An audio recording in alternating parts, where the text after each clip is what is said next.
Во делот на надворешната политика, сметам дека исклучиво професионалци треба да бидат амбасадори.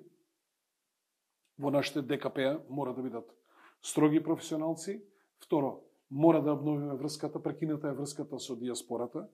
Диаспората не смееме да ја гледаме исклучиво како можност за пари кои ќе донесат во државата. Дали знаете дека диаспората ни создава 20% од брутно-штествениот производ на Република Македонија со девизните дознаки што ги праќаат во нашата држава. Значи, ние треба таа да биде нераскинлив дел од македонското национално ткиво, треба да бидеме во постојана комуникација, треба да видиме што е потребно за нив да сториме и додека се тамо, но и што треба да направиме тие кои ќе дојдат овде да се чувствуваат пријатно, но во исто време доколку сакаат да инвестираат, треба да видиме што е тоа што ние треба да го направиме со нив. И сите наши политики, дали се добри или лоши, ние сме должни да на средби со диаспората да ги објаснуваме.